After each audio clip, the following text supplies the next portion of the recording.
Welcome. In this video, I'm going to go over the concept of a radian measure, and where it comes from. What is a radian?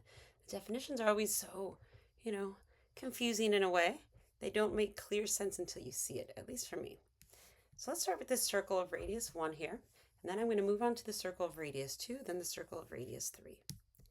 So if I zoom in here on just my littlest circle, it has a radius of 1. So here's the center of my circle, and connecting the center of my circle to the edge of the circle here creates a length of 1.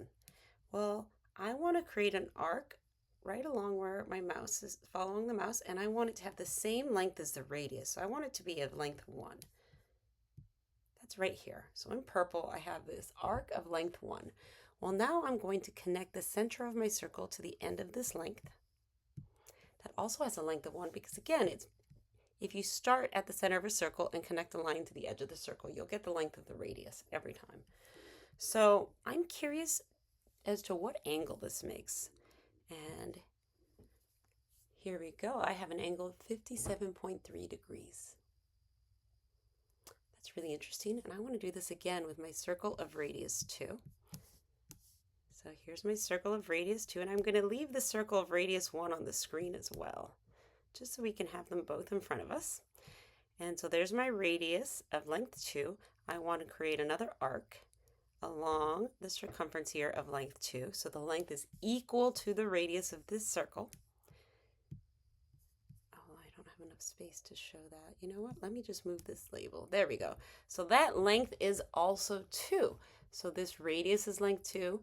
This arc length has length 2. And if I connect my center to the edge of the circle where the arc length ends here, I get, again, a radius of 2. Well, what is this angle? This angle is also 57.3 degrees. Let's do this one more time. One more time.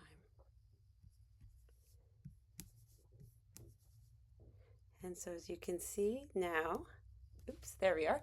I have my circle of radius 2 and my circle of radius 3 in front of us.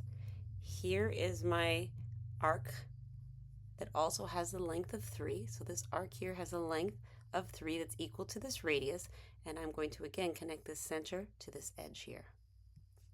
And that gives me a radius of 3 again, a length of 3, since I'm starting from the center to the edge. By now you should be able to guess. What do you think this angle here is going to be? This angle of this wedge. Look at that, 57.3. So no matter what, as long as I get this arc length that has the same, as long as I have an arc that has the same length as my radius, that angle is always the same. And that angle is what we call 1 radian.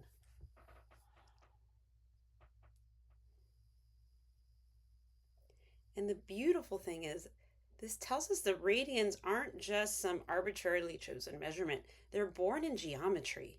So no matter what circle you have, no matter what its radius is, 1 radian will always be 1 radian will always be 1 radian will have the same exact angle measurement, which when we approximate it in degrees, it's about 57.3 degrees.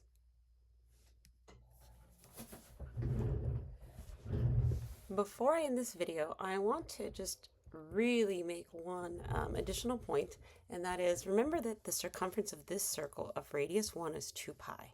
That means the top half, if I just measure from here to here, I should get pi. Well, the beauty is, let's go ahead and keep drawing these lengths, these arcs that are the same length as the radius. And let's see how many I can squeeze into the top half of the circle.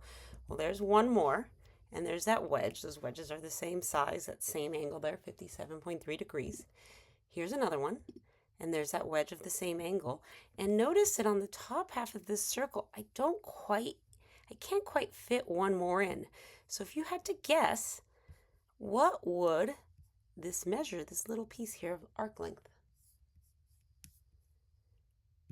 If you guessed 0.14, you're correct, because remember, the full circumference of the circle is 2 pi. So that means the top half of this circle, just this part right here, has a length of 1 pi. And we just got that 1, 2, 3.14. On any other circle, you would add these up and you would just get the radius times pi. So the radius times all of these lengths.